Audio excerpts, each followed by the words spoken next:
before I get to them, I'm going to run through a couple of things as we always do. So thanks for the questions submitted during the week via the Ask Jim tab. If you head to Ask Jim, under the Meet Jim section of gyms.net, you'll find there's a box there. When you submit that, we'll tally those questions up and give them to Jim. We also started releasing a video version of the podcast, Jim, where we talk about things like happiness, mental health. Right, yeah. We've released a couple of them this week, and I think it's really cool to watch. And we have released one on the page, and they're all on the YouTube channel as well. And just letting everyone know that we have the live show next week at the Jim's Cleaning head office out in Broadmeadows, which will be next Wednesday at 7 o'clock. And all franchisees and Zors are welcome to attend. Obviously, it's the cleaning office. However, if you're in a Jim's franchisee or Zor out in that area and you want to come along, because Jim will be there, it'd be a great one to come out and watch. And obviously, we have Haydar's big weight challenge reveal, so we'll see if he's hit his target weight. So I'm sure he's right there near his goal weight. Now, it'll be a really good one. So come out to that on the 25th, which will be next Wednesday. Now, tonight, we always have books as well. So my three guests, which will be Jim, Justin, and Don, will pick a favourite question or comment. They're the ones. So we got Jim's book, we have bio history, and we have every customer a fan. So it's a great one tonight. So jump on the live feed, leave a question or comment, and at the end of the show, we'll announce it and we'll give you a signed book and we'll get your details, and away we go. So without further ado, I'll introduce our guests tonight. So to my right or my left, depending on where you're looking, we have Justin, who is a regional franchisor and franchisee in Jim's Fencing. And we have Don McInnes as well, who's from Jim's Test and Tag and has been around for Jim's as well. So maybe, Justin, if you want to start off first with your story before Jim's and how you're finding everything, just a bit of a general intro. Yeah, sure. Thanks, Joel. So I've been with Jim's for just over 5 years, originally as a franchisee in Jim's Fencing in the Moonee Valley area of inner North Melbourne, I suppose, Joel. And then approximately 2 years, I had the opportunity to become franchisor, looking after about 10 guys. My life before being part of the Jim's group was I'm a qualified accountant and an ex-corporate banker. Really? Wow. These hands weren't exactly built for fencing initially. A bit more tougher now, yeah? They're certainly a bit more tougher now. So I'd been doing that for probably close to 2 decades here and abroad. I was abroad for about 10 years. And I guess I just got to the point where I was part of a big corporate culture. And I was working out that I just wanted to do something different and something on my own. And I basically wanted to be the master of my own destiny. So I just wanted to do a small thing where something completely different and something that I could do well. And what made you pick fencing out of all of them? Because obviously we've got 50 plus services. So what was fencing? Well, fencing? Yeah. It was probably so far removed from what I'd been doing that that's where I wanted to go, throwing myself into the unknown. And I have a good mate interstate, and I rang him one day. I was having an awful day at work, and rang him up and I said, fencing. I won't say what he said. There was a few adjectives and said, "Oh, what are you thinking about that for?" And he probably thinking, a corporate banker, why are you thinking about, working out and digging holes? So that's what I did. So I made an inquiry and joined Jim's Fencing. So and here you are. Here I am. Going well. And loving it. Really enjoying it. That's great to hear. Now, Don, people who are watching this probably recognise you as well. If they've been at Jim's, you obviously hang around Jim's training a bit with the test and tag stuff, and you've got a great group in, I think, 10 people at Jim's Test and Tag. So maybe, I think 17, 18 years you've been within Jim's. So maybe you just tell us a bit about yourself. Yeah, no dramas, Joel. Yeah, I think it's just clicked over 17 years last month. So the first 22 months I actually had a mowing franchise. And then I'm based up in Albury-Wodonga around the New South Wales-Victorian border, and was actually mowing a lawn one day, and a chap pulled up and started to have a bit of a chat to me, and he was looking at franchising a business and had been in some early discussions with Jim, which was test and tag. Okay. So I come from an electronics trade background, so I did 11 years in appliance repairs prior to buying my Jim's mowing franchise. So felt there was sort of some things there were a bit similar to my trade. And anyway, made the move. So, been with Jim's Test and Tag for a bit over 15 years now, and been a regional franchisor for about 12 and a half or 13 of those, I think. So, journey's been a while. There we go.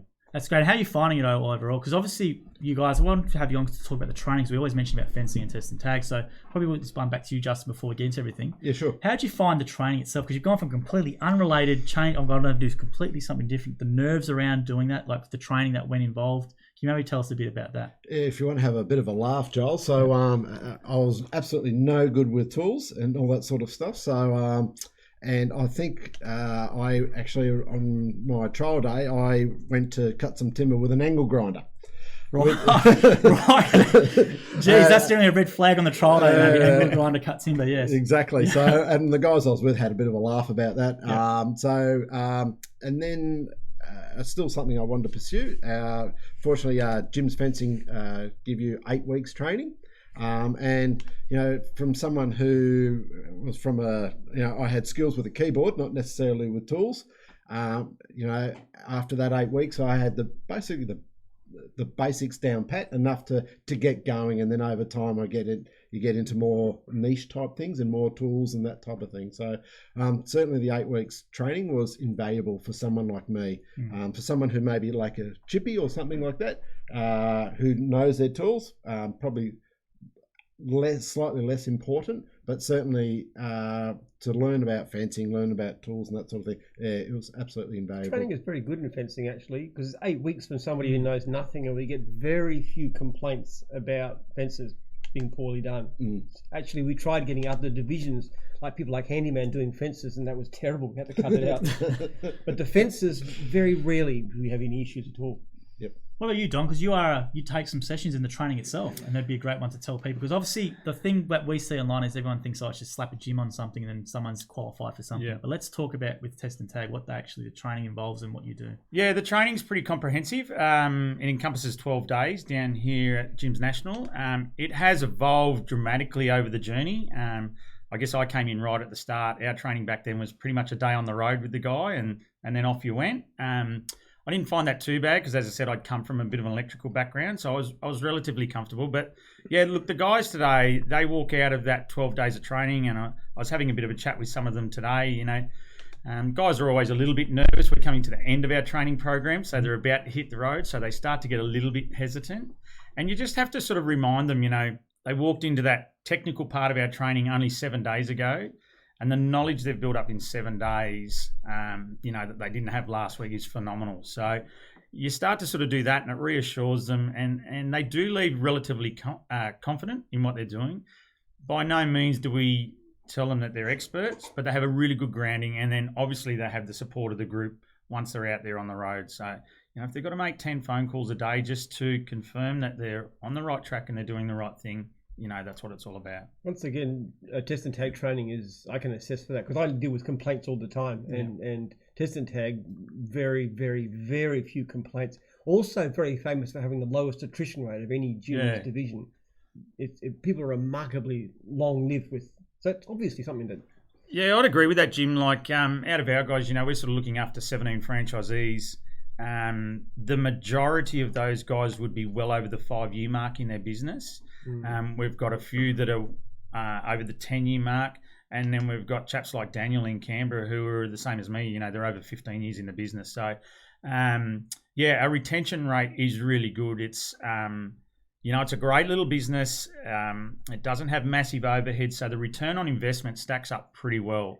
And I think that's what keeps guys in the game, so to speak. And your earnings are pretty good too. Yeah, absolutely. It's a good earner. I know that established businesses go for 6 figures. Yes. Once you've gotten a client base in place, they're really, really valuable. And that's one of the things we're pretty confident in talking to people. We can replace a corporate style income pretty comfortably, but with someone working tradesman style hours 5 days a week. That's a great point, actually. I should use them in marketing. That's a really good one. Yeah, it is. And it's, we can attest to it because we've had quite a few people come from a corporate background. Yeah. And the thing that I don't think people really think about or put much emphasis into when they're looking at purchasing a business, but it's the time they can buy back. So going from working, 60 to 80 hours a week to back to 20 to 30 hours a week, all of a sudden they're getting time with their family and those sorts of things. That's the biggest thing I get when I ring franchisees who've been going for 10, 15, 20 years. It's the biggest single thing they say, time with my family, time with my kids. Yeah, absolutely. That's a great one. Thanks for that, guys. So we're getting to there's a lot of people watching now, which is great. So leave a comment or question in the Gyms group one if you can. If not, we've got Ben and Jake in the background who'll be scanning the fencing, Test and Tag, cleaning, mowing pages as well and trying to flick through the questions to me. But if you want it seen instantly by others and myself, put it in the Gyms group one. Now I'm going to get through a few shout outs here as people are tuning in and saying g'day, which is great. So Jim's Mobile Cafe Victoria. Hey guys, Eric and Ricky here. So Ricky's at Jim's Dog Wash and Eric is Mobile Cafe. Belinda Hadley, hi from Jim's Dog Wash up in northern Queensland and Sunshine Coast. I know Belinda watches every week and this is going into her page. Sal John, hey Sal. Sal, I know you're not a Jim's guy, but you love watching this, which is awesome. So please, 131546, I'm sure there's something we can find for you to do. Jim's Mowing Bay, plenty Hawke's Bay watching and letting us know, which is great. And I'll get to your question in a minute, Jai. Now on the other page is Hader, who's same says hello all. So hi Hader, looking forward to doing this at your place next week. We have Rachel Mounter says looking forward to another Ask Jim. Thanks Rachel for tuning in. And David Pollard, you are correct, is tuning in from Italy. So he says looking good, Donny. So G'day, Pollard. thanks for watching, David. Just Pollard, not David? Yeah, no, not David, just Pollard. Let us know where you're watching from. Italy, David in Italy. We haven't had someone from Italy yet. We've had Cyprus, we've had Fiji. I think we've had obviously New Zealand every week. And Joseph Hupp's tuned in, and Steve Walkham's tuned in and said g'day from Canberra. So thanks, guys. And there's a quick question here we'll get to really quickly, which might be a good one for you, Jim. Is what's the next Jim service to come out? So what's the next new Jim's division that that's on the horizon maybe that people might not know about? Jim's Legal is one we're working on right now. Jim's Legal. Yeah, I'm very excited about Jim's Legal. There's a lot of shonks out there. There's a lot of really, really bad lawyers, and there's some very good ones too who really work for the client, not to push up their fees. So I'm very keen to have a legal division. We've got a lovely lady from Queensland who's been in the business. Has got quite a major business, and we've got somebody down here working on too. So I'm looking forward to that. Yeah. We've actually had a couple of inquiries so far from people who got screwed by rival franchise chains. That's true, actually. We had them submit a question via the Ask Jim box, actually. They did. There's one I flicked to you. We've had two. I won't mention necessarily the franchisors involved, but in one case they were able to... it's not Jim's. Not Jim's. No, it's not Jim's. But they're able to get actually the whole thing sorted out very cost effectively. And another one too we've just had in the last couple of days where somebody's wants some legal advice about what they can do about their franchisor. So actually I think Jim's Legal would have a mission to help franchisees against overbearing and unfair franchisors, because that's something I personally am very passionate about. Well, we did a whole video about this which went for 35 minutes on the video podcast, and it was What's Wrong with Franchising was the title of it, and you said something about eBay justice. You like to see judges star rated and stuff like that. Yes, which was quite interesting. So. We can't do that now, but there's ways, things that can be done to help franchisees up against franchisors. You don't have the kind of protection our people do. Well, the ones that I know of, Jai, are Jim's Home Fresh, which is like home fresh food deliveries. Let's just started off. It's just starting off. I've seen the packaging and stuff, which is really cool. So if people are used to like Marley Spoon or Hello Fresh and stuff, it's sort of similar to that. And mobile mechanics, I know, is not too... They are going, but the actual having the regionals in place is right around the corner to complement the mobile tyres and batteries division. They'll work all hand in hand together. So make sure you jump on and leave a question or comment tonight, guys. This is one for you, so you can we'll get through as much as you can with Don, Justin, and Jim. And it's a great one to actually ask from a variety of people tonight. So I'm going to go through some questions that were submitted via Ask Jim and that have been left during the week. Now this is one from Peter last week. He left it on two different areas, so this goes to everyone. Peter from Balaclava in South Australia asked, what advice can you give someone who bought a franchise, car detailing, who is a complete novice? So I don't know if that's with Jim's or it could be with someone else, but he's just starting, I guess. What's some generic business advice for someone who's just bought a car detailing business, Jim? I know it's a very listen to the system. Follow the system. People fail because they don't do what they're supposed to do. They say, okay, Jim says this way, but I think I know better. I want to do it this way. I don't think it's so important to ring clients back promptly, and even if I ring them back and I get to, I don't need to send a text because that's just Jim stuff. I know how to do things better. You get that kind of problem. Follow the system. You're buying into a franchise. Do what the franchise says, and you can do extraordinary things. We've got people who are making lots and lots of money. And they always start off by learning what we say, and then within that structure, do greater things. What about you, Justin? What advice would you have for Peter? First couple of weeks of business, what should he be doing? Yeah, I agree with Jim. Instead of there's a framework there that's been well established over a big sample of franchisees. So stick with the framework. And I guess you get born with two ears and one mouth. Use them in proportion. So don't be afraid to ask the question, but importantly, listen. Yeah. What about you, Don? Yeah, probably agree with both things that have been said. If you're going to buy into a franchise system of any sort, I think you need to be coachable. You've bought into it for a reason, so use the benefit of that previous experience and that sort of thing. Yeah, absolutely agree with Justin. Be prepared to get outside of your comfort zone. your biggest opportunities for growth are outside your comfort zone. So be prepared to get out there, knock on doors, and do things a little bit differently. Think outside the box a little bit. Now, I want to touch on that a bit because obviously we harp on every week with fencing, 60% unserviced, whereas test and tag, where it's probably the leads aren't as, it's a bit more different. So we've still got unserviced leads in some areas though for test. Absolutely, we do. Yeah. We could do with more franchisees for sure. Yep. But you guys are really heavily on getting out there and doing the local area marketing. Definitely. Stuff. Especially probably outside of the metro areas, it is something we're really looking in a prospective franchisee. Technically, we can absolutely help them, but we're looking for that sort of personality. Someone's got to be prepared to get out there and knock on doors, get themselves out in the community, let people know what they're doing. I remember back when I started, and I started with a fella around the same time, and he was turning over several $1,000s a week within the first 6 months. Really? Yeah. It took me 18 months to get there. We did the same training program, which wasn't much back then. We started on the same day and all those sorts of things. The difference was he got out there every day. He did everything in his power to speak to people. And I probably did everything in my power to avoid getting out there and speaking to people. He achieved it in 6 months. It took me 18 months. So how'd you change that mindset then? Because that's a great thing what you said about comfort zone. Some people are naturally more introverted. Some people are more extroverts and probably find it easier. So yeah, probably the need, Joel. Yep. My wife, Nicole, she had it pretty well stated what I needed to achieve on a weekly basis for us to... There's a man who listens to his wife.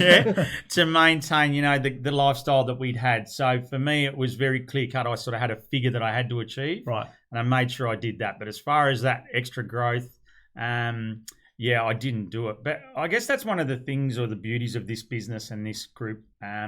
The skill set you can learn in these businesses is phenomenal. And I think you just grow as your time in the business continues. You're exposed to more opportunities, whether that be through doing training or public speaking or running meetings or that sort of thing. And I think anything or any skill that you develop then helps you in your business to grow your business. The key is to keep on growing, keep on learning. Sometimes people they just level out and they do the things in the same way. The people who are successful are not necessarily the most brilliant in the beginning, but the ones that keep on learning and saying every day, learn some new way of doing something, some new skill, some new initiative, and just keep on doing that. And it's remarkable how it adds up in the long term. Yeah, personal development, I think, is a massive thing. You really need to invest in yourself. Whether that be whatever medium works for you, whether it's reading. I'm not a massive reader. I'm very big into audio books and stuff like that.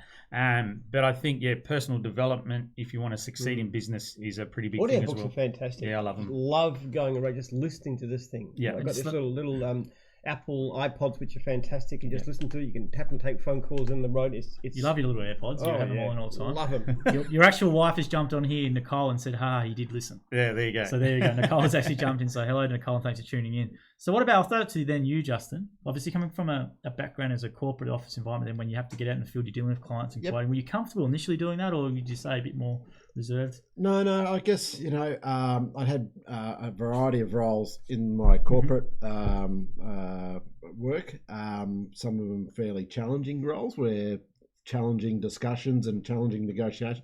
My issue wasn't dealing with the people, because one bit of advice I got once was be yourself but pick your audience. So the way I might deal with a grandmother would be completely different to a young person, the way I engage them.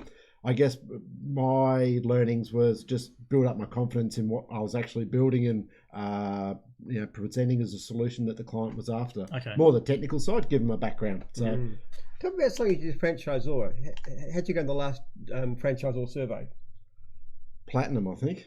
Platinum. So it's a very, very good achievement. That's the survey that tells how good the support is. Yeah, and I guess I take the view, Jim, that I play the long game. So I want those guys to come on board with my thinking, but also I'm there to support them. And I'm not the sort of person that they'll pick that up from day one, but with a journey, they'll go, they're like, you just build up the relationship with the guys. So it's very impressive. Not easy to make platinum. Next to your diamond. What about you, Dom? No, it was diamond. What was your one? Yeah, mine was only gold. Only gold. Yeah. Gold's not bad though. Gold's still an award. Platinum used to be gold. It was We've actually used to have silver, but we've dropped that off now because the standards are higher than they used to be. There never used to be such a thing as diamond. Yeah. Diamond is almost, you have to be, to get diamond, you basically have to be ringing them at least every week, getting back blindingly fast and being seen as very helpful by virtually all your friends. It's very hard to make. But platinum is impressive. Look, gold is not bad. Gold is Not bad, thanks. That's great. So I'll get to a few comments coming through on the live feed. So Ettore Giacotto, I think he's in Jim's Mowing.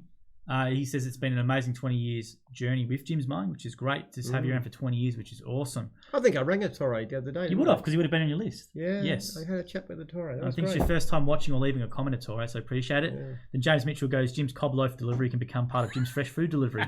We've had that suggestion quite a few times, so yes, they can definitely do that, James. And you'll be coming over meeting Jim, I think, in October, so Jim will look forward to meeting you there. Bread is good. I love baking bread. I'm a bread maker. Last night I did it for my Bible study group. I made bread for them. I always do. You got to cut the hole out now and put the cheese or Yeah, whatever the that's dip right, is the in bacon. there. No, don't do that. Yeah. Just put the bread in. Really bread, fresh bread, just straight from the oven or the bread maker. I think that's incredible. That's great. We'll have to do a few bread giveaways, but we'll have to get them out pretty I quick. brought them into the office one day. Did you have some of that? I have to try some of your bread. Yeah, give it a go. So Glenn Carmichael's gone here. Hi, Jim. How many different divisions are in New Zealand? Regards, Glenn.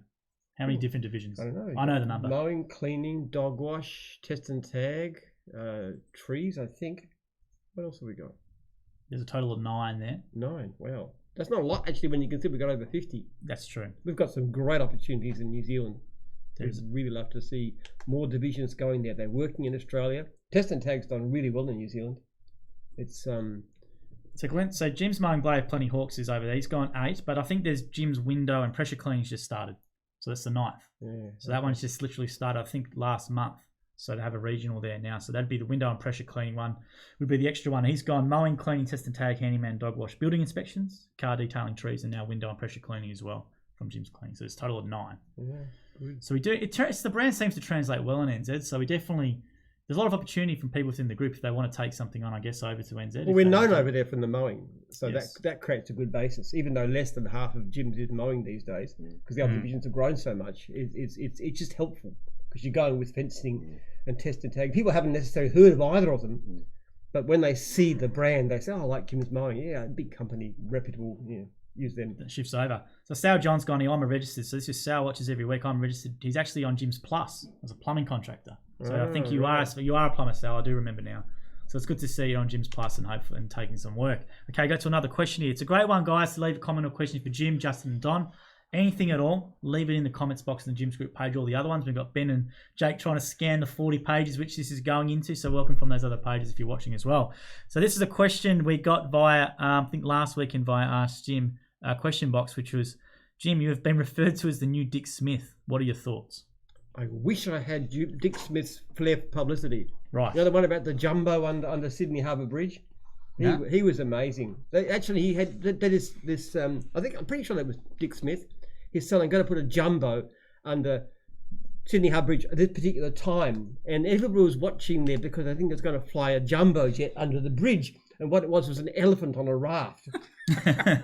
He did his kind of stunts and things. He was amazing at that. He was just great for publicity. I am not nothing like as good. But the interesting thing, I mean, Dick Smith had a different attitude because he built his business and then he sold it. Another one that I sold it. I'd find that a lot harder to do because I've got nearly 4,000 people families depending on me. So and after what happens to some other companies that get taken over by money greedy entrepreneurs, you might say. I don't like entrepreneurs is too nice about it, but they're scumbags. And they screw the franchisees and they just pull out money until people fail. So the idea that happening to my company would be horrific. So I'd be very reluctant to sell. I actually had somebody, a accounting company just this last week approach me, KPMG, and they said, we've got a potential person who's interested to talk about acquiring gyms. And I said, yeah, well, maybe, but they have to be paying me 100 times my earnings because unless it's an obscene amount of money, I wouldn't be tempted to let it go. Yeah, I think that'd be look, and that wouldn't buy them with you think that'd be private equity or private investment come in, and what are they going to do? Yeah. They're going to try and build the value and either flip it or gut it or whatever they want to do. Or do something of that nature. Correct. Yeah, it wouldn't. Float it, exactly right. I mean, anything's for sold the right money because I'd love to fund my research on a big scale, but honestly, I don't think I'll ever sell because I don't think anybody's going to offer me what I believe this business is worth. There's very few examples of franchising doing well under public entities. Yep. There's very, very few. Well, you know what happened to Dick Smith Electronics? When he sold to Woolworths at a very good price, and they basically screwed the whole thing up in a dramatic way. And one of the things they did, they went for the money. They would do things like stock a whole lot of stuff, not for the sake of the customers, but for the sake of they could make the biggest margin. They did that kind of stuff. And Dick Smith himself was pretty horrified at what they did to it. He said it's just he built a great company and he sold it out and somebody destroyed it. Now, that's not such a huge thing because he had employees who can work somewhere else. But if somebody invests in a franchise and they put their savings into it and their future is tied up with it, to lose it is a much bigger thing than just losing a job. Absolutely. Do you remember going to a Dick Smith store when you were younger, or Yeah. buying the old circuits and all that sort of stuff and soldering on and I making them like up? Dick Smith. They were great, actually. You could go in there. Actually, I remember asking some help with something with my car. I wanted to fix up some of the electronics in my car. Somebody came out and helped me. They always knew what they were talking about. And I think that's one of the things they changed too. They got away from people who understood the electronics and loved that industry to people who were just basically there for get money out of customers. They must have had a pretty good grounding too. Like we've got a guy at home who runs a pretty successful business now, and as a young fella, he was a store manager for Dick Smith. So they obviously, had some quite good training programs and that sort of thing around for their staff at the time too. Yeah, they tried to shift into obviously they have very specialised back in the day with all your electronics, but they went to TVs and tried to compete with that sort of model, and it just sort of got smashed by the online ones or who did it better and all that sort of stuff. So yeah, I was sad to see them go. Actually, I like Dick Smith. One of my better stores. Yeah, it was a very strong brand, and it was really good self-promotion. All the stores I like get closed down. Borders was another one too. I love books. I used to go into Borders and just browse and stuff, and you could pick up things you wouldn't even think of. And Borders went, oh well. So Haydo Hussein's gone here. Carpet cleaning signed up last week in NZ, so I guess that makes it 10, which is good. So carpet cleaning in NZ down, which is great. So if you're over there, carpet cleaning's ready to go. Then Cody Gero, so it's the first time you're, I presume, Cody, maybe commentator, has gone here. What inspired you to start your empire, Jim? I wasn't inspired to start an empire. I started trying to pay the rent. I bummed out of my academic career after 10 years learning myself a PhD, and I had no skills and no money, and I just started mowing lawns full time because it was my student job. I mean, really, honestly, and it took me a long time to, there's something in this business. But Jim does like an empire because we Photoshop your face into the Darth Vader, and that's in the training facility now. So when people come in, the other day. It was kind of funny. We did a conference in New Zealand once, and it was me and the franchisors, and then there was this Maori guy doing the thing with the tongue.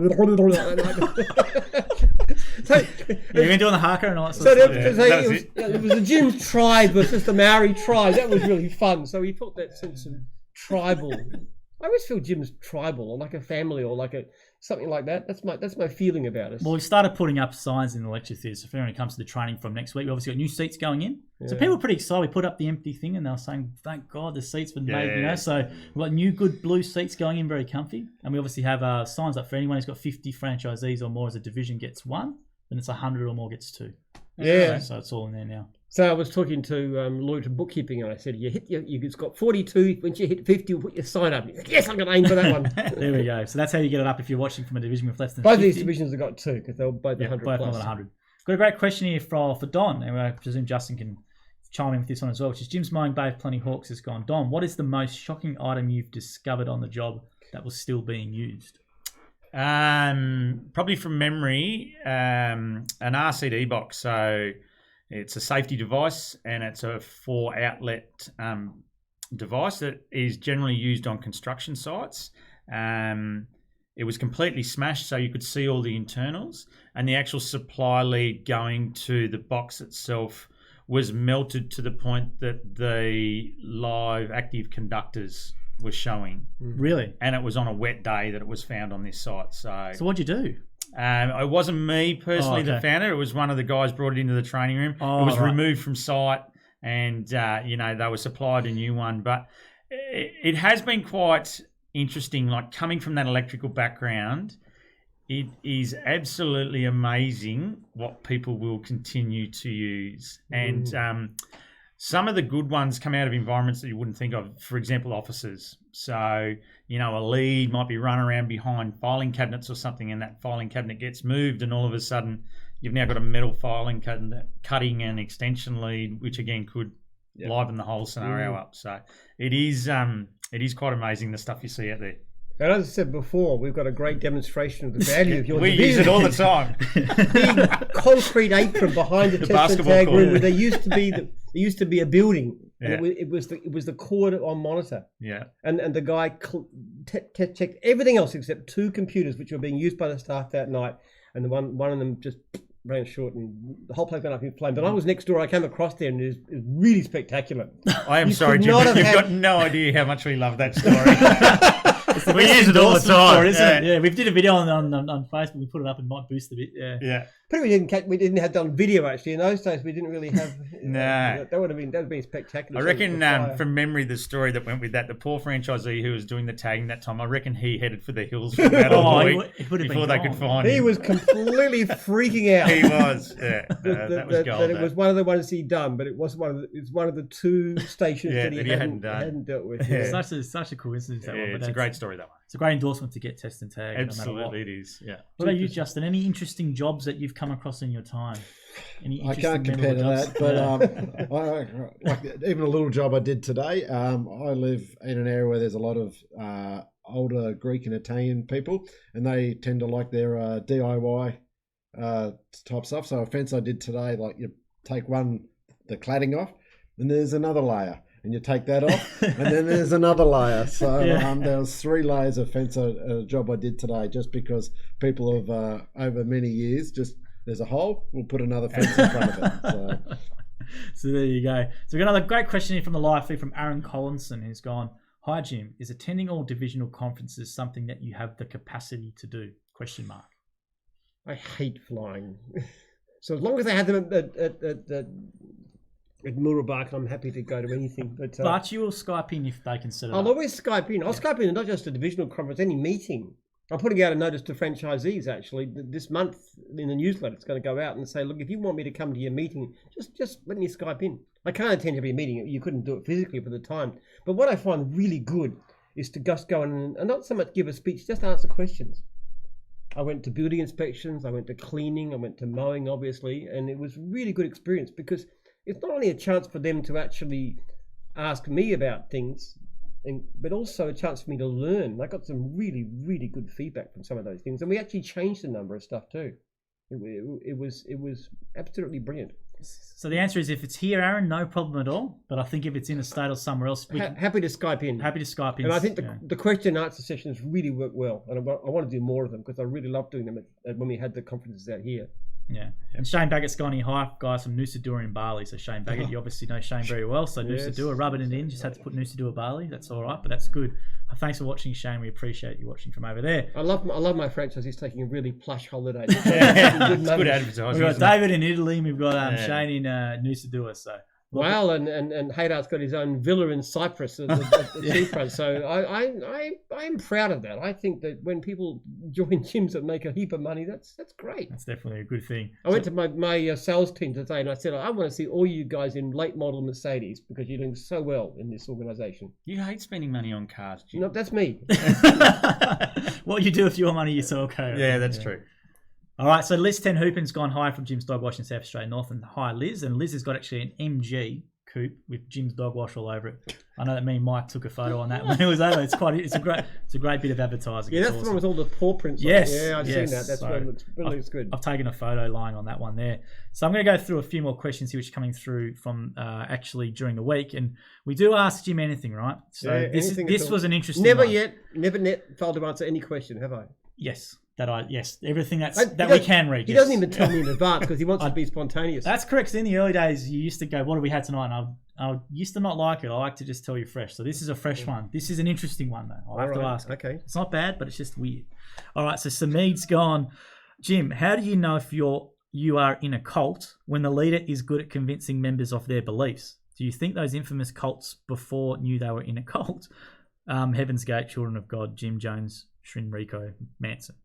That's the question.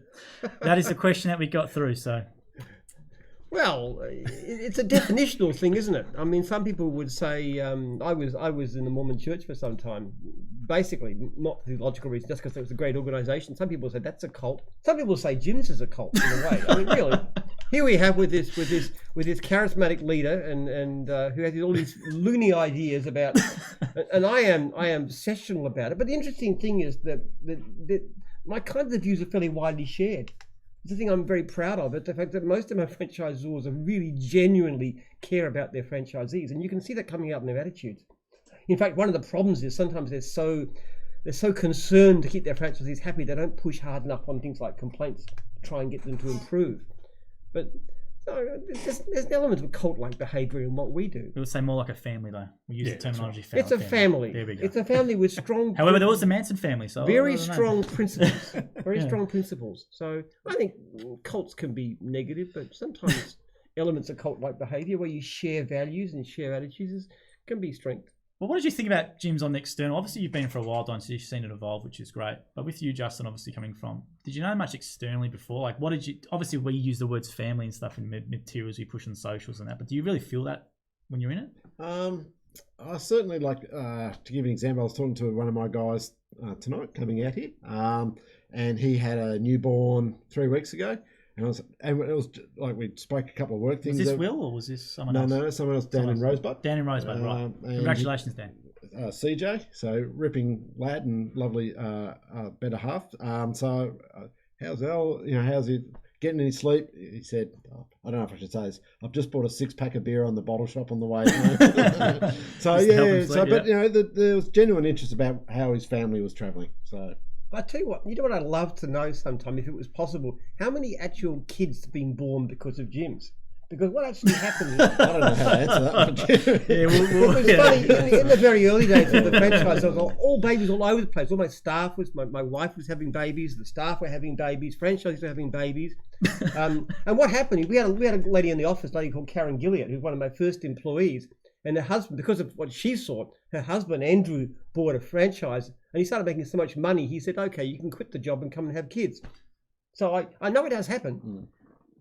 And it's easier because you've got flexible lifestyles. You can get fathers who play more of a role with their kids and they can drive kids around and so forth, like I do. And that's one of the benefits. And you can actually, it makes it more feasible to have a family. And also your wife can still, even if she's at home with a baby, she can still help with the business and you can split the income. I do sort of agree with that in some points. I know for us personally, we've got 4 kids.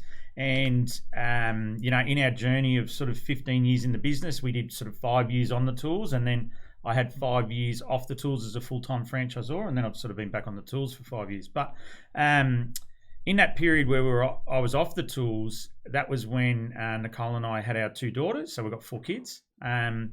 And for the period from when they were born until they started primary school, Nick and I were home full-time. And I remember being quite a bizarre scenario for the girls when they went to school and Nick went into part-time work and they're going, what do you mean you're going to work? They're going, you two don't work. Going, well, yeah, we do. We probably just do it a little bit differently to what the normal scenario is. So in some ways, I probably do agree with it a little bit. We never set out to have 4 kids. And I think in training, we have 2 sons in the test and tag one. Absolutely. Fathers, so. Yeah, at the moment. So we've got 2 sons of current franchisees and franchisors in our current training program. So there you go. And I know Jim loves kids, so I know you're always encouraging staff to, yes. Yeah, no, staff member comes and said they're going to get pregnant. They've got pregnant. I just say, well done, congratulations, and your job will still be waiting for you when you come back. And they always freak out, and they go, I go, Jim, trust me. I said, Jim will be wrapped, trust me. And they go, oh, they always freak out about telling you. And then when they tell, Jim was great. Yeah. That's what they always say. Because I could not see anything more wonderful than having children. Yeah. And I always make jokes about it too. And we actually say to them, look, and I don't expect anything much from you, but if you're actually giving birth and you've got time between the contractions, just do some emails. We'll leave that there. We'll move on. Yeah, exactly. Right. Sometimes they almost do that. Cynthia, who runs my accounts department, she was in a hospital bed. I went in there to visit her after she just had the baby, and she had the laptop on her desk, and she was actually doing stuff. Yeah, that's an issue. Yeah, in hospital. Was that under instruction? No, I didn't tell her to. She's just so dedicated. She's amazing. I got amazing stuff. Apart from this guy, he's pretty ordinary, but the rest are fantastic. Yeah, that's great. I will never have any kids as well, Jim, so I'm sorry to disappoint you. There'll be no Jim's babies for me. All right, list 10. Never. Babies? Never. Oh, you're missing out on so much. Never. I'm a kid myself, Jim. I could not imagine me looking after another life. That'd be a very bad decision. All right, list 10 hoopings goes. MG coming back to Melbourne October. Rob Ellis has gone. We're all brothers in the house of Jim. So there we go. It's very clever, Rob. And someone, James Mitchell, goes, don't drink Jim's Kool-Aid. Very funny. All right. So I'll keep going down here. My Kool-Aid is a love of customers. You can drink all that you like. There we go. We're going to cut that up as a clip, and there you go. There's an ad for customer service. Now, Joseph Hupp's gone here. I don't know if you know Joseph Hupp. Someone's gone, people say you don't work, Don, at gyms. You get to work the hours you want, which is great. So I think Joseph absolutely. Which is great. So you do set your own hours. We obviously say that's something, but it's not a bit of marketing puffery. You actually do set your own hours. I think, and Justin might say the same with fencing, but I think that's one of the beauties with our business. They are a very flexible business model. You know, we sit down with a prospect coming in and we want to know what their hopes, goals and dreams are, and probably what time they're prepared to commit to it.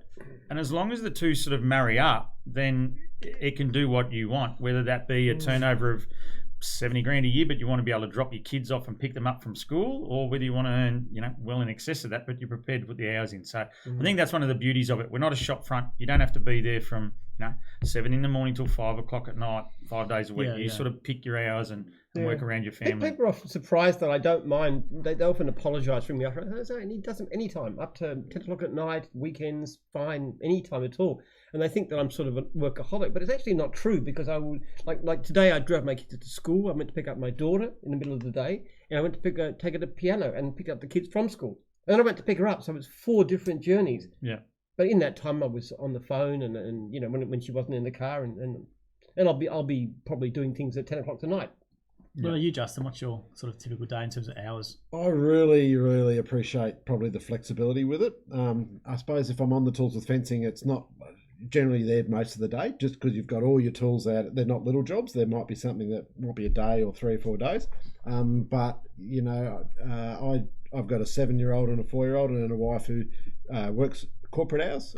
So more often than not, I might do the drop off and the pickup, and a franchisee will ring me, and all they can hear is kids in the background as I say, "Can I give you a call in 10 minutes?" And they're laughing their head off, and they're probably sometimes they're doing the same thing. So Oh, that's great to hear. So Jim's Mobile Cafe Victoria's gone, Jim, have you ever thought about putting a daycare for staff that work there and for trainees attending? We've had this question before, and it's a good one. There's something it's really hard with licenses or something, I think. The licensing is the issue. There's just government regulations up to here. It's I'd love to do it, because I'd love to be able to have people working, bring their family to work. It'd be fantastic. But government. It would definitely help. But I know that when kids do come to train, they get little certificates and stuff like that. I think it was a young lady called Calypso, and they get a little gym certificate if they hang with their parents and stuff. And we do encourage that. And this little girl gave me this little statue of Montgomery Burns, which I've got on the window in my office too. My hero, Montgomery Burns. His hero, exactly right. I love it. That was really good. Little thing with a huge head. We always get that question: who inspires you, Jim? Who's your hero? Monty Burns. There we go. Sharon Connell's jumped in with a comment. G'day, Sharon. And Aaron Colson's gone for another question. As competitive industries become more diverse in their services, do you see the need for gyms divisions to have to consolidate to be viable, e.g., antenna/security, fencing/building maintenance, etc.? It's interesting. Yeah. I think it's actually good to be specialised. Handymen don't tend to make good fences. Fencing is a very distinct lot of skills. Like I said, we've tried even people, handymen building fences, and they don't do a good job. And the other way around, too, Jim, fencing guys probably wouldn't be overly great at handyman. So because you don't need the same range of stuff. You don't need to be able to do anything that your handyman do. So it's very different skills. We sometimes the contracts lock us into certain things, like, for example, mowing. One of the frustrating things about the mowing division, we have all this great guttering work going. And if we had Jim's gutter clearing as a separate division, it'd probably go very well, because it's a very lucrative job, as it is, because it's secondary to the mowing guys that don't do it. So in a sense, if anything, I'd like to separate more out. You couldn't take guttering off the mowing guys; they get upset. I was going to say something like guttering. Would that be pretty seasonal though? Like, would guys have a potential to make a massive income in a portion of the year, but then they probably have to find something to fill it in the other parts of the year? Well, yeah, to a certain extent, but mowing's seasonal too. Yeah, absolutely. But what you guys do is a lot less seasonal, but mowing is quite seasonal. Up north now, it's quite dry. Yeah. So the lawns aren't being done as well. So you've got to do other kinds of things. But, anyway, even if you work 6 months of the year, if you can make yourself $150,000, and the other 6 months you go to Bali, I mean, who cares? Noosa doer. Noosa doer, exactly like Shane has. So obviously there. Then Jim's Mobile. That's a great question, Aaron. We haven't had that one, so it's really good. Jim's Mobile Cafe Victoria's gone. I bet it would be easier than a gym. I had to read it out, but we won't go there. But you're right. It probably would be easier than a gym to get a childcare going based on previous history. Now we get to some other questions and comments that are coming via the other feed. So thanks to the boys for flicking me through to me. So James Mitchell's gone. Has there ever been a gym's digital marketing like SEO ads, etc.? Not as a separate division. No. We'd like to do it actually, because one of the things about gyms is there's a huge internal market. See, gyms bookkeeping, for example, they got massive amount of work from the gyms people because gyms people like to use each other wherever possible. So gyms computer services, gyms bookkeeping, anything that we can use for each other is great. I'm probably a bit different. I think Gyms batteries, we're promoting that to the gyms guys. Gyms mobile tires, for example. So I'd love to do gyms digital marketing because we've got like 350 odd franchisors. And so if somebody's in gyms with the gyms badge on it doing digital marketing, they have a very good opportunity to get more business and help our franchisors to advertise successfully. It'll be an interesting one though, because they'll have to be really, really good, because as soon as the results go down, it's bad and it spreads like wildfire. That's I'm playing devil's advocate here, but that's the problem I see with it. And if they are really, really good, they probably won't need gyms because they'll be charging such an exorbitant rate externally. So that's what probably the reality of it is. But if you get a person who starts off, who's beginning, who has the knowledge but doesn't have the client base already, I reckon gyms would be a great way to get the business going. And by the time they are successful, then why would they want to take the brand on? Because it gives credibility. And again, some of the things I remember, some of my thoughts about coming into the gyms business and then even transferring across to test and tag out of mowing was, I think I have a good work ethic and I'm prepared to do all those sorts of things, but I don't have the skill set around, strategic planning and building systems and procedures. And so for me, that's probably the safety of being in a franchise business. The other thing I talk to guys at, even today at training is, look at them as a stepping stone. So you might start as a Jim's Mowing franchise, do successful in that, but all of a sudden that might give you the stepping stone to either buy a region or move into another division or something along those lines. Or start another division. Yeah, that's right. Yeah, that can happen too. The way it works, James, is the regional is generally responsible for allocation of advertising money. And they'll have relationships with various digital providers out there. If that digital provider's not getting results, they'll shift to a new one pretty quickly. It tends to be very quickly because obviously our gyms guys try and get work and inquiries, really, so they need quick results. So they do chop and change. Some don't. They might have the same provider for years. But I would say, based on gut feel and knowledge, that a lot of them would shift around to try and get. And probably more in today's market where things are so it's very competitive. Yes, correct. That's right. Definitely. Actually, Jim's fencing was actually started by a mowing franchisee. Is that right? A guy called Andrew McIntosh back in the early days. One of my first franchisees. And he came to me one time and said, "What about Jim's fencing?" And I said, "Well, that's not going to work." We're up to 130, 125 franchisees now. So and growing, yeah, and 60% unserviced. So it was about the stupidest thing I ever said. But fortunately, I had enough confidence in Andrew to say, "Give it a try."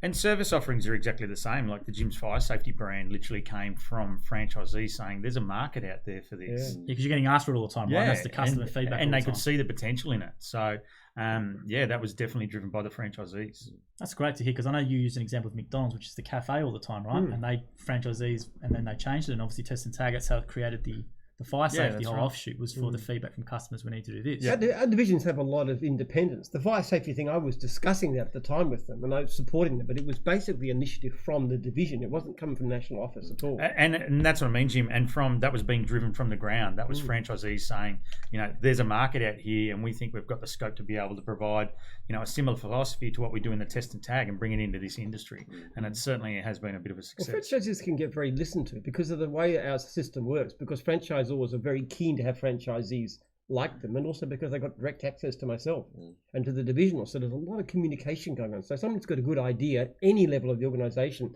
they can get listened to and they can come out with it. And especially when it complements and it's got the ability, if we look at a franchisee who's out there providing Test and Tag to a customer compared to a franchisee who can go into a customer and bundle up the service offering. So they're doing their fire safety, they're looking after their emergency exit lights, they're checking and restocking their first aid kits. the hourly rate that franchisee can earn is astronomical compared to just doing the one service. The other thing that does is it makes the client sticky. Absolutely. So, okay, they go, we're not going to pitch your offering against another provider because you've got a cross-sell of services. So, okay, I can get that from that person, but now I need to go to that person. Absolutely. So, Which is particularly the case because we are not the cheapest. In fact, we're probably the most dearest out there, aren't we? I know people who are doing tags for half what our guys are doing, yet we still have plenty of work. Yeah. And that's partly because of reputation, but and the professionalism of the thing. And it's building value into whatever your price point is. It's not irrelevant, but at some stage, I think the pricing does become a little bit irrelevant if you can build value into what you're offering. No matter what the value proposition is, people will pay for it. Yeah. It could be $5 grand, it could be 10 grand, it could be whatever. If you've got a brand. And there's some real shonks in the industry. I know too, there are people who go out there and they'll do $2.50 a tag, and all they do is they get the thing, they go, click, tag. They don't check it. Test by texter. Yeah, that's right. And you can actually see from the tag what they've done and all the rest of it. It's terrible things going on. Yeah. So we're going to rip through some more questions. A few people leaving with some, which is great. So I want to try and rip through as many as we can, guys. So David Rump's gone, hi Dave from Jim's Dog Wash in Western New South Wales. So hi David, and thanks for tuning in. And Joe Marsden, who's a regional franchisor for Dog Wash as well, has gone, hi Joe from Jim's Dog Wash. Dog Wash people, we love you because you always tune in, leave comments, and it's a great division. Okay, so I'm going to get through a few really quickly. So we've got 3 questions. So Samir's gone, hi Jim, can the franchisees do advertisements for their territory, especially online ads or not? Question mark. Any franchisee can advertise in any way they wish, but if it goes outside their territory, they can't use the Jim's brand to do it. And that's because it cuts across territory rights. So online that would be the case, for example. Yeah, you can promote it, but you've got to use your personal name or something like that. But don't call yourself Jim's, because somebody from neighbouring territory comes up and calls you. They think that's the way to get Jim's, and then the territory holder misses out, and they get very annoyed at each other when they do that. Yeah, it's a great question. So I want to get to one from Colin Harper. Colin Harper was one of our book winners. I know he's not a Jim's Mowing franchisee. He's been thinking about it for years. He's gone, Jim talks about the high ratio of unserviced leads from the mowing franchise. What would the ratio be for New South Wales country areas? Are these unserviced lead ratios available when looking at a new or existing territory to understand a greater depth of the potential business? And another lady's jumped on and gone, I think it's Veneri, Angelina, I would love to see these figures. So we've got 2 people who would love to see these figures. Yeah, sure. Look, all you've got to do is to approach the local franchisor, which you just ring 131546, talk to your local franchisor, we'll give you all the figures. Yep. We don't hide anything. We'll tell you exactly how many franchisees we've got. We'll give you their contact details, which of course you have to. We'll tell you how many unserviced leads there are. We'll tell you the proportion. We'll tell you everything. We've got all that information, just bang. And every franchisor has access to it at any time. And that's actually part of the way they do it. In fact, when you look at a division, when you want to get in, one of the things we show somebody and say, well, here's the number of unserviced leads we've had in your area.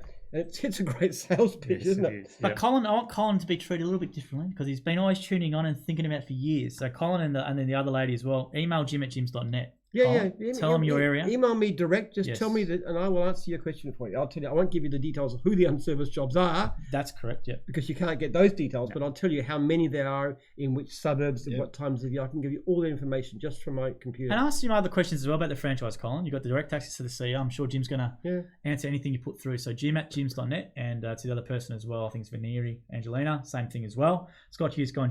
Scott Hughes from Jim's Car Detailing now. So thanks for commenting, Scott, and we hope you're well. Now, let's go through a few more questions which were up here before, which are from the other feeds. Now, I think it's Mayor Bavsar has gone, what type of support are you giving to the person who takes franchise from you, especially for Jim's building inspection franchise? So I think he might be a Jim's building inspection franchisee. What type of support maybe do you give, Jim, to franchisees? You want to talk about that, or maybe elaborate? What do I give? Yeah, what type of support would you give to him? Well, your main support is always your franchisor. That's the first person you would go to. Your franchisor is somebody who rings you regularly, ideally weekly, but at least monthly, answers calls quickly, and most franchisors are very good at that. In fact, virtually all of them, and just tries to be helpful, runs meetings about every 6 weeks, about 8 times a year. So you've got your basic support that, and if you keep in touch with that, you'll learn a lot. Because coming to meetings, not only just your franchisor can help you, it's also your fellow franchisees. Yeah, definitely. Often you can learn more from your other franchisees, and you develop relationships, and you ring them after hours.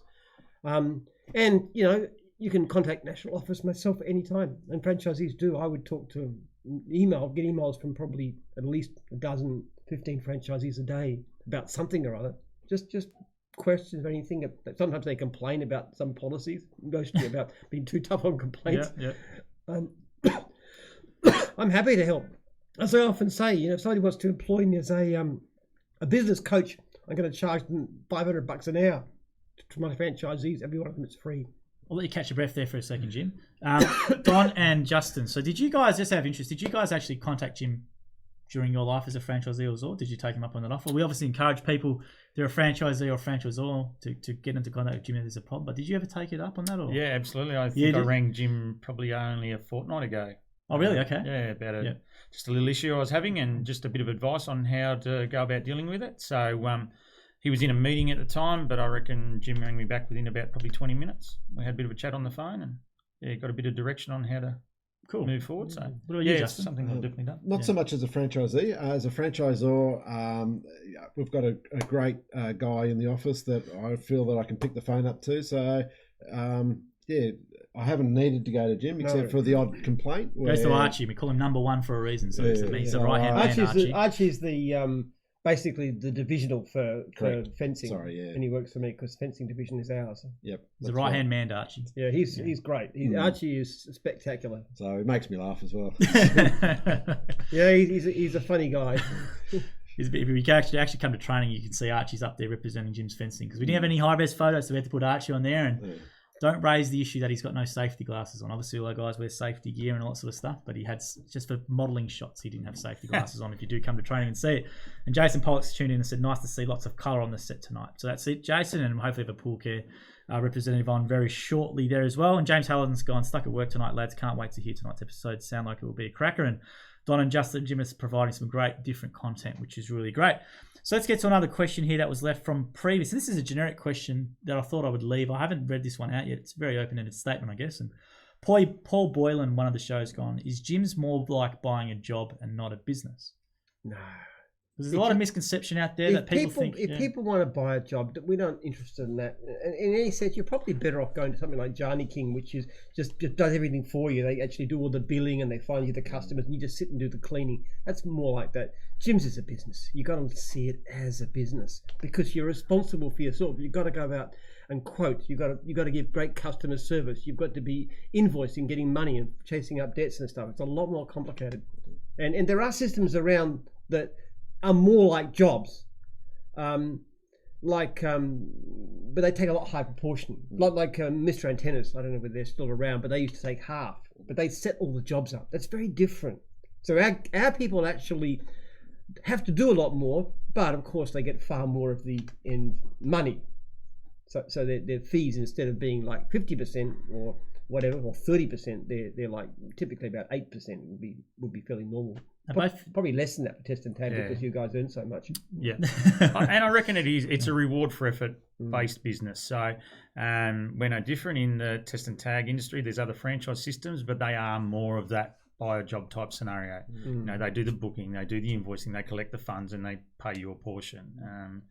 Ours is that reward for effort. You get out there, you do it, you collect the money, and you're going to retain most of it. So we do need a higher caliber person, actually. Absolutely. So we can't. A lot of people are actually applying for jobs, and they're just not suited at all. So you have to find the person who's got sort of basic business now. So. Yeah, and Rob Ellis has gone in not only a business but also a lifestyle, which we've heard before with your lifestyle, which is great from both of you guys, and Jim himself as well. So Rob Ellis is Jim's Batteries, and they do a great job. Now, I just want to ask you guys, because you're both Zors as well, what makes a good franchisee in your opinion? So maybe you first, Justin. What are you looking for? Because obviously, you've seen a lot of people, and you know different types of people. If I go back to my own experience, where in terms of the technical skills with the tools and the building and the carpentry skills, I suppose, less of an issue.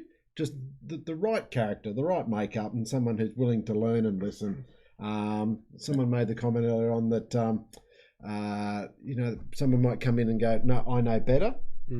That doesn't happen, and I've seen that with franchisees that have come in and they go, "No, I know better," and red flagging, some behavioural issues. So it's better off just the right attitude, the right makeup, the right character, and willing to listen and learn. You always say the word character, which is great, because I know Jim always you talk. I have never known any franchisee to fail for lack of technical skills. They're easy to pick up. The things that cause people to fail is failure in customer service, failure in motivation. They get discouraged and they give up. They don't market themselves properly. Those kinds of issues. They don't come to meetings. They just don't do the basic things. It is definitely 100% character. I believe character beats everything. Character beats technical experience. It beats experience of anything. It beats intelligence by far. But actually listening to a book, a wonderful book called The Social Animal, about what people are like, and they reckon that intelligence only predicts about 4% of your life success, but characteristics like work ethic, like dependability, like trustworthiness, those kind of things are far more important. Absolutely. Oh, you done? What makes a good Yeah, franchisee? a lot of the things that everyone else has said tonight. So, be prepared to be coachable. Don't come into a franchise system and then want to change everything about it. Probably someone who's very entrepreneurial is potentially a bit of a red flag. You need to find someone who wants to build a successful business but is happy to work within the framework that's already been developed. So, and a character's a massive one. I'm not really looking for someone who has massive technical ability. I'm more looking for that personality and someone who I think can get out there and speak to people. The two ears and the one mouth thing, that's a classic. I use that all the time. It's very interesting you say that, because obviously you use the word character a lot as well, Jim. And you just said actually a few things. I've never asked you this before. Can you break down, because saying character is very generic and very broad. So you said 3 elements: trustworthy, reliable. What other things under character banner fall for you in terms of traits? Well, it's not a lot, actually. Obviously, you have to have a reasonable ability to relate to people. Now, I'm not notoriously bad people skills, so I don't know how that. I was going to say, The Social Animal is quite an ironic title for you listening to as a book. You got to genuinely care about what you do. I send it for the money first. That's not a good attitude. People who go for money first of all in their mind, they tend to make shortcuts in all kinds of ways, at all kinds of levels. So somebody who cares about doing the job well, who doesn't want to let people down. And a certain amount of emotional resilience is very important too, because being in business, it's not like you don't get a pay every fortnight regardless. Your pay depends on what you do. Now you can earn very good money, but you can have a lousy week too. We've all had that, where you basically earn nothing because something goes wrong. So you've got to have that ability just to keep on going and just keep your eye on your goals and be driven by a sense of and a mission. I like people who've got families. I think that's great. Families and mortgages. The biggest trouble we have often is with young single people, especially if they haven't invested a lot of money themselves. They can easily get. Yeah, I wouldn't get a franchise. I wouldn't. No. Yeah, we talk about hurt money. There's got to be hurt money in it. Yeah. And it can't be somebody else providing it too. Like if your dad provides it, your 25-year-old that's dad a red flag money, for us. That's absolutely a no-no. If I hear that's going on, I will immediately put a stop to it. And I reckon as a franchisor, I've always had it sort of a bit of a saying, someone buying a franchise off any of us, we have an opportunity to make a real difference in their life. Now that can be a really positive outcome or it can be a really poor outcome. So that's something that I guess weighs heavily on my mind when I'm speaking to someone. If I don't think it's a good fit, the journey's not going to go real far, because again, I'm just keeping in mind I've got an opportunity to make an impact on this person and their family's life. So I think with both of you guys, you have a very rigorous training. And I know if Test and Tag was notorious for not passing a lot of people in training, because you would identify in this 12 days, and I presume fencing, you got the 8 weeks plus on the road as well. So you got a full. It's interesting. Test and Hack has the toughest selection system of any division, but also the lowest attrition, and it's not accident. That's right. Yeah, because we're prepared to turn them away. Now, Glenn Carmichael's going to have a cheeky question. He's going, Dom, what's your thoughts about the 10 guys that are in training at the moment? Have they got what it takes? Sorry, it's not a cheeky question, it's a real question. I thought he was maybe referring to a renewal. Yeah, actually they're a pretty cracking group of people, to be brutally honest. It's a bit of a mix because we have got the couple of young fellas in there who are the employees, so that's bringing a little bit of a different mix into it because they're not actually franchisees, they're working for franchisees. That's right. And we give them a discounted rate on their training. Yeah, so that's a bit of a different blend, but look, I think we tend to do a pretty good job of weeding out some issues before they get to the point of attending training. We're pretty confident once someone's getting to the point of attending training because we've had a fair journey with them to that point. We have a very, as Jim has said, a very low attrition rate. So I think they're going to be a good bunch. That's a great question, Glenn. And is Glenn in a franchisee? Glenn Carmichael? Glenn Carmichael, maybe.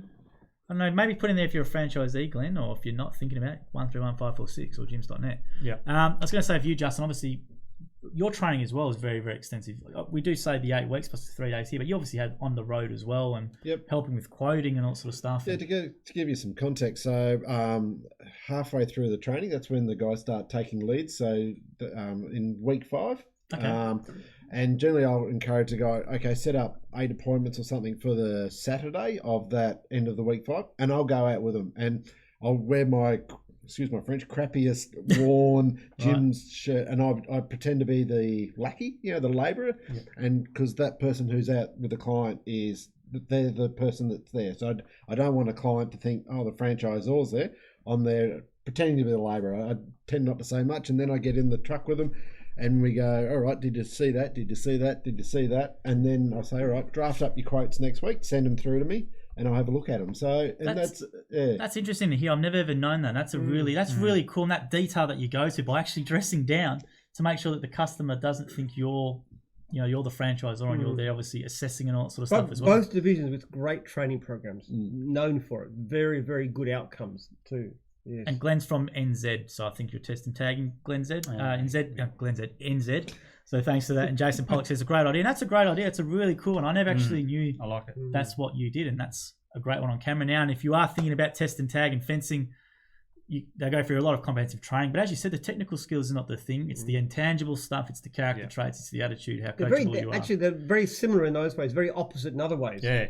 Because test and tag's one where you have to market. Fencing, you have to knock the jobs back basically because you get so much work. So it's a different kind of mentality. But there's a lot of similar things, but there's a lot of differences in the two businesses as well. One thing I always say to fencers when they come to training is, I want you to take on workers because we've got so much unserviced leads.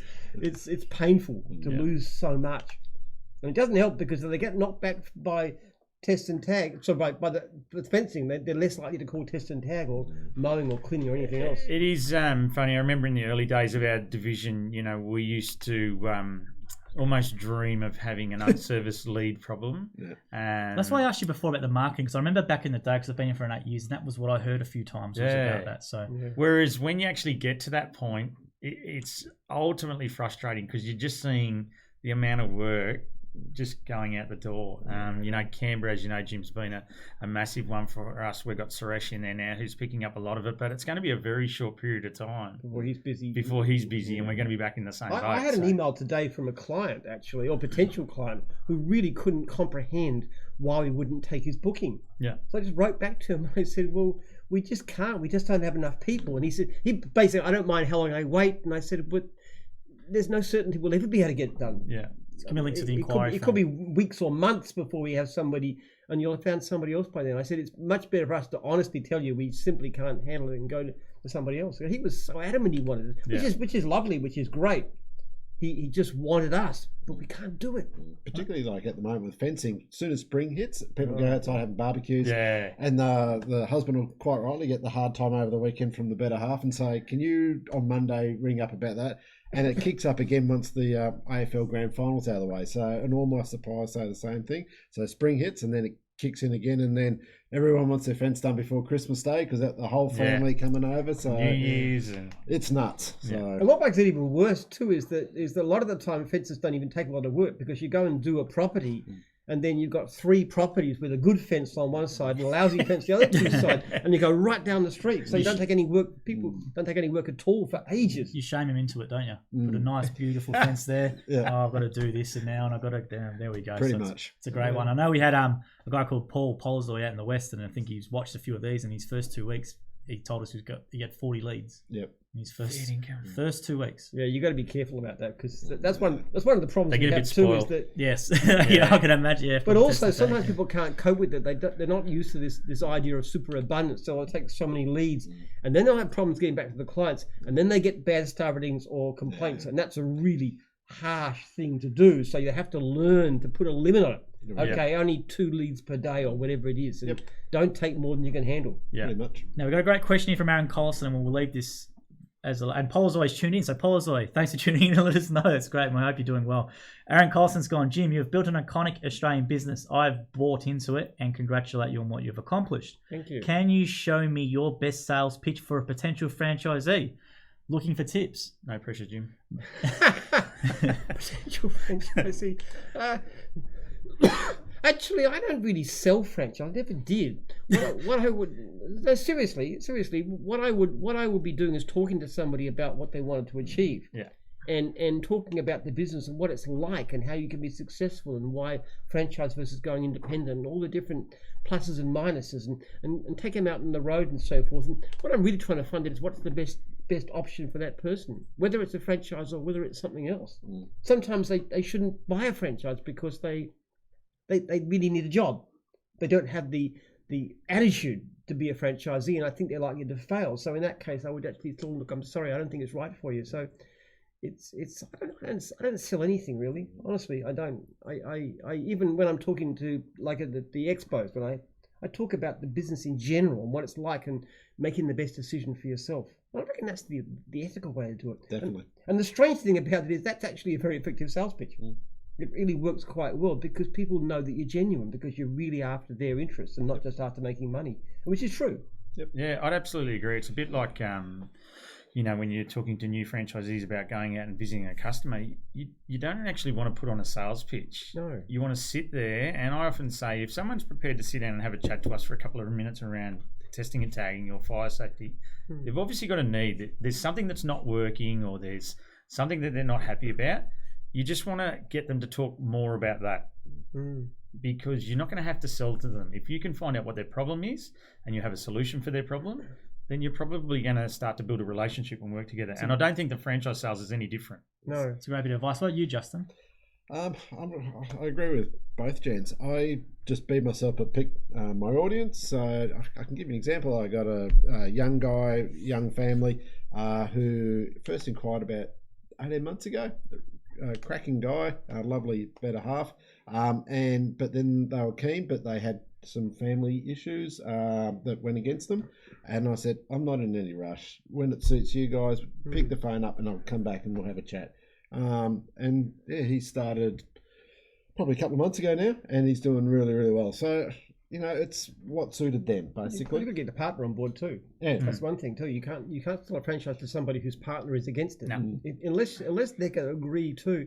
But it's always in anything you do, you should look to the interests of the person you're dealing with. Absolutely.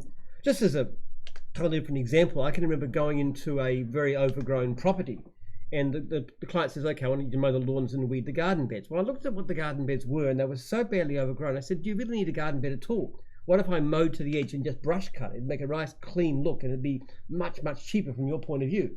And can you do that? Yeah, sure, great. Now it was less money to me, but it was a better deal for the clients in terms of what they were after. It's a great question, Aaron, and thanks for that one. And Jeremy Hyde's gone. We'll get to this one real quickly. Are you ever going to start a Jim's franchise? We do have a Jim's Gym. We do have Jim's Personal Training. We have 3, I think, in Jim's Personal Training. We do have that. And Adam Lunsden tuned in from Jim's Mowing Ocean Shores. And Paulazoy says he's loving it as a Jim's Fencing franchisee, so it's great to hear. Paulazoy. Yeah, good. So we'll leave it there, guys. Is Yeah. there anything else you want to say before we No, go? not at all. All good. Thank you very much. And now we're going to do the books as well. So hopefully you made some mental notes. I reckon I will put my suggestion forward for a book, which I think would be Aaron, because Aaron asked a couple of questions, but it's up to you guys. So I like the Dick Smith question. okay, That's good. I've got to try and Who was that? Leroy Griff. Oh, I'll get onto him. Leroy.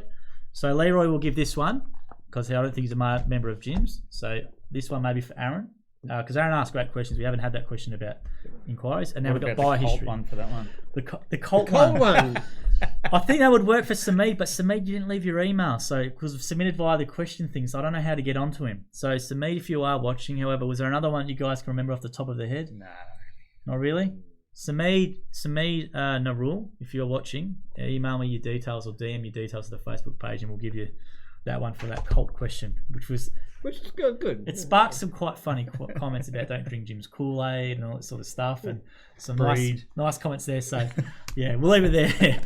Thank you very much. It's a great bit of content from you guys, Justin and No worries, Don. thank you. Thank you for being very honest and telling us. And I know it's not easy to do this thing, but you guys did really, really well. And thanks as well, Jim, for doing your New Zealand Maori haka sort of thing. I won't. I don't think I did it as well as they do it. Yeah, Really? We'll leave it there. That's a new one. We'll leave We it don't there. want to see that. Now next week, remember, if you are in Melbourne, Broadmeadows, Jim's Cleaning. We're going to put the address on the card probably tomorrow. Jim's Cleaning head office at 7 o'clock to see Hadar's weight challenge reveal, and also we're going to do the Ask Jim right there, and Jim will be there. It's fun having a live audience too. Actually, It's great having a live audience, and I think it's going to be really cool. And people always want Jim to go to the meetings. Well, that's a great one. So get along to that, and that's welcome to anyone who's a Jim's franchisee or franchisor. Doesn't matter what your division is. They'll be at the Jim's Cleaning HQ on 25th of September. We go live from 7 o'clock, so get there before, and Jim will be there and hang around afterwards as well. And I know that thing Hadar's putting on some food and stuff as well, which is pretty cool. So I know Mike Davenport and stuff is getting along there, so there's a few getting out there. So please come along. But we'll leave it there, guys. Thanks to Jake and Ben for hanging around, and we keep them late and give them some time, and Lee for doing this. So appreciate it, guys. And we'll leave it there and see you next week. Yeah, all right. So see you guys.